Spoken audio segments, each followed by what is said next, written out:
Are you thinking about trying or returning to the Elder Scrolls Online in 2023? Then this is the video for you.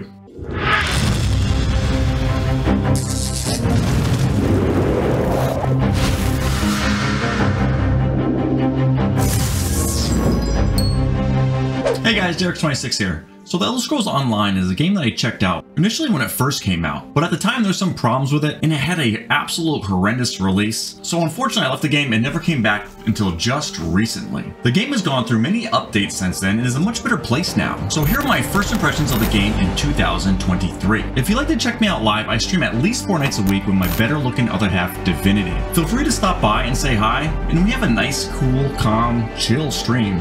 What away? Is there one individual who wants his penis over the edge to 1K, baby? Is there one person out there that like to follow some really Well, most of the time anyway. Also, don't forget to smash that subscribe button for more MMO content. Okay guys, let's get right into the video. The Elder Scrolls Online is a massively multiplayer online role-playing game set in the world of Tamriel. It was developed by ZeniMax Online Studios and published by Bethesda Softworks.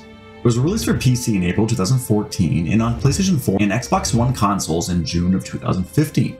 Although its initial PC release came with mixed reviews, in 2015 it rebranded itself as The Elder Scrolls Online Tamriel Unlimited, shifting its subscription-based model to a buy-to-play model with an optional subscription. It then re-released with improved reviews. It has since had 6 full-fledged expansions, many smaller content DLCs, and several updates. So how's the Elder Scrolls Online today in 2023? In this first impressions video, I'm going to go over the following aspects of the game: races and classes, character customization, new player acclimation, aesthetics, combat and skills, questing, and monetization. Alright, let's start first by talking about races and classes. There are 10 total races you can play in the Elder Scrolls Online. 9 of them are separated into 3 different alliances, namely the Daggerfall Covenant, the Aldmeri Dominion, and the Ebonheart Pact. The Daggerfall Covenant has the Breton, Orc, and the Redguard. The Aldmeri Dominion consists of the High Elf, Wood Elf, and the Khajiit, which is the cat-like race. And the Ebonheart Pact has the Argonian, the lizard-like race, the Dark Elf, and the Nord. All 9 of these races are playable at the start with the base game. The 10th race is the Imperial, and it needs to be purchased separately to play. These races are pretty standard if you're used to the Elder Scrolls games, and as such, there are a good amount of options for you to choose from. For the classes, the Elder Scrolls Online currently has 6 classes available to play. 4 of them come with the base game and are available to play from the start. These are the Dragon Knight, the Sorcerer, the Nightblade, and the Templar. The 2 other classes came with later expansions and are available to purchase in the Crown Store, which is the Elder Scrolls Online microtransaction shop. These 2 classes are the Warden and the Necromancer. I feel like having only 6 character classes to choose from is a little limited in comparison to other MMOs, particularly when you consider that 2 of them you have to purchase separately, leaving you with only 4 classes to choose from with the base game. With that said, when I actually got into the game and tried out several of the classes, I found that the classes are themed extremely well. So even though that the quantity of classes seems to be lacking, at least the quality is very good. The Dragon Knight is a tanky warrior who relies on fire and flame, earth, and draconic powers to vanquish his or her foes. The Sorcerer summons Daedric terrors while wielding dark magic and calling down massive storms to wreak havoc on its surroundings. The Nightblade is the Elder Scrolls Thief-like class, but it really seems to embrace its shadowy assassin roots. The Nightblade specializes in hard-hitting assassination attacks, stealthy attacks from the shadows, as well as draining abilities that heal and support its allies. The Templar kind of combines 2 of my favorite gameplay styles, being very much like a paladin, as well as possessing Spartan-like spear attacks. It's no wonder that my first character, and the one I play most on stream, is the Templar. I love tanky hybrid classes that have boatloads of sustain and a deep toolkit which you can tailor to any situation, so this really looks like my kind of class. The Warden is one of the newer classes that you have to purchase separately. The Warden has the ability to summon powerful animal companions, draw upon the power of nature to heal allies, and wield frost magic to both bolster your allies and cripple your foes. Finally, the Necromancer, which is so far the last of the classes to become available to play. I have to say that the Necromancer archetype is one that I don't usually tend towards playing. I made one in Elder Scrolls Online and it honestly quickly became my favorite class, and I'm thinking of switching it to as my main. Man, it is just themed so well. Whether it's hurling fiery skulls at foes, slicing through groups of enemies with ghostly Sith, or encasing yourself with impenetrable barriers of bone, The Necromancer really feels powerful and is just so fun to play. Alright, now let's touch on the character customization.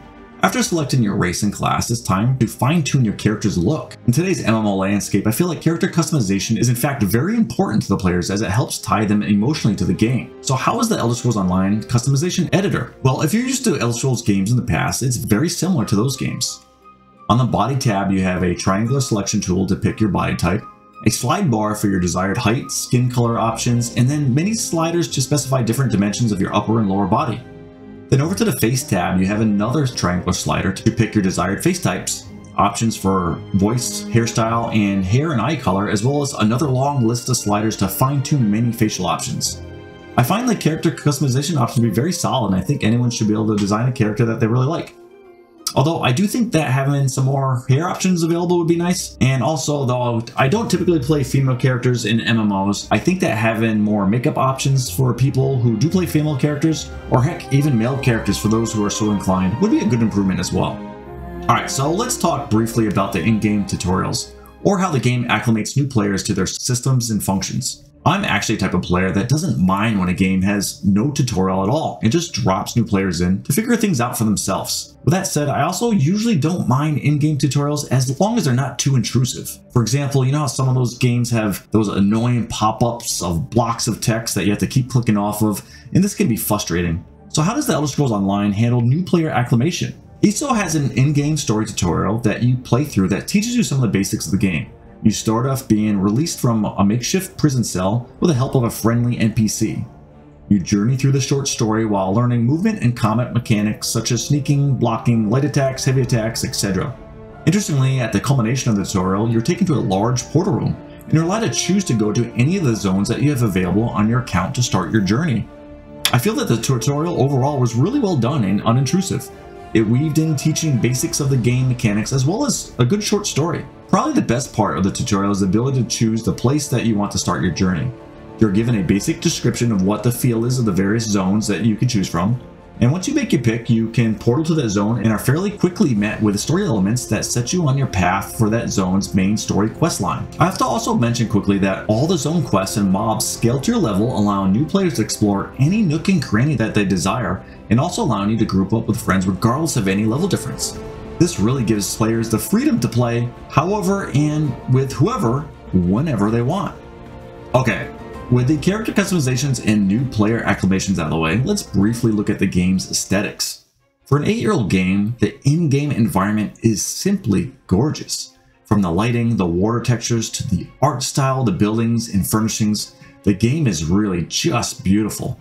Especially if you crank it up to the max settings. The creatures and monsters in the game that you encounter are also really well done, both stylistically and thematically, as they look great and really seem to match the biome that you encounter them in. The types and variations that you encounter seem to be robust, and you are likely to encounter all shapes and sizes of creatures, from small, bright torch bugs to large, hulking mammoths and giants, and all manners of undead and daedric beings.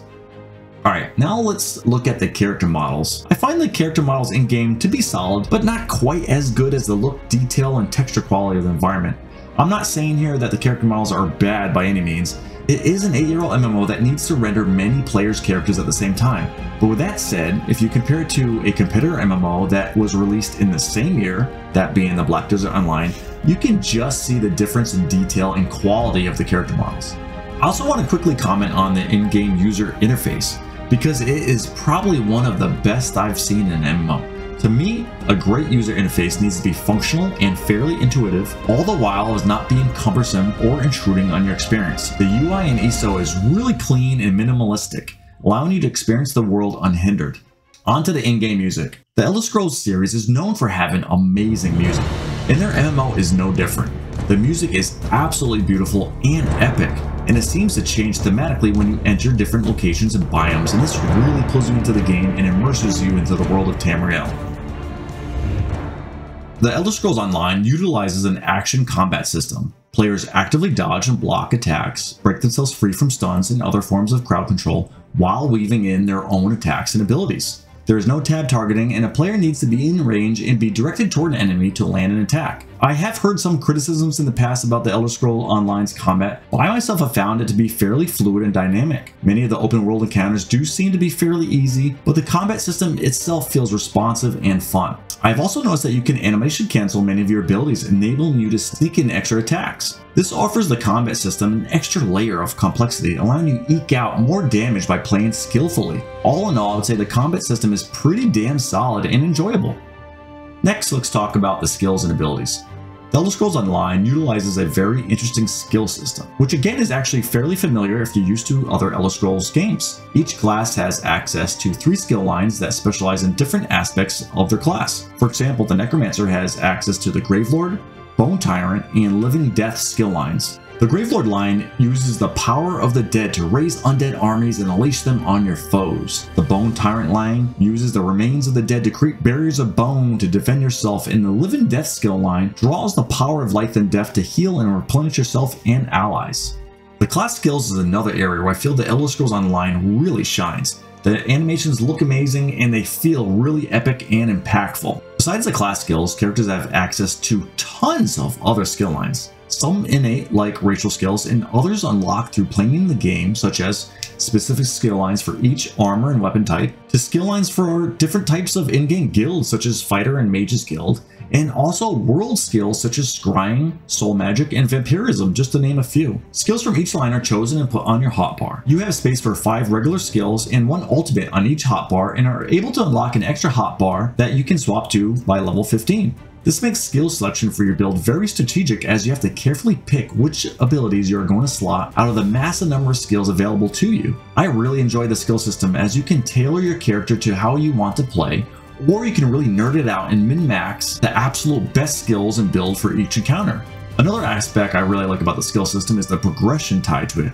You have to unlock and level up different skill lines to be able to access all the skills in a line. This gives you something extra to work for as you quest throughout the game. Alright, now let's get into the questing. Questing is where the Elder Scrolls Online really takes the cake. It is immersive with a capital I. There is no other MMO on the market that draws you into the story and game like the Elder Scrolls Online does. I have completed a few of the main storylines so far at the time of writing this, and oh my, are they epic and intriguing with many twists and turns. More surprisingly though is the non-main storyline quests. All of the quests in the Elder Scrolls Online are 100% voiced over. All of them. And they are littered all over the map. Like most MMOs, I expected these other quests to be fast gather and fetch type quests that you would knock out quickly for some XP or maybe a minor upgrade or two. I was wrong. Let's check out a quick example. Here's a random quest I picked up. It starts with a random note posted on a pole. Not the usual starting point of a long, deep quest, right? The note stated that an author was looking for an assistant to help research local history.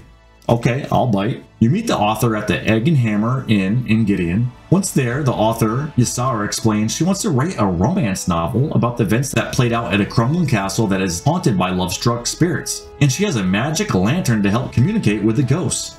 I don't want to spoil the adventure, but man, does it have twists and turns, traveling and investigating, talking with several ghosts, and choices that affect the outcome of the story. And many of the random quests I found are similar to this. Immersive, fully voiced over events that unfold with many steps that are intriguing and engaging. The Elder Scrolls Online just absolutely stands out from the crowd in immersiveness and quality of their storytelling. Alright, let's now talk about monetization. The Elder Scrolls Online has a buy-to-play model with an optional subscription, as well as a microtransaction shop. You can pick up the base game for about 20 bucks if it's not on sale, and get many hours of content to try it out. Then buy the additional DLCs a la carte as you wish.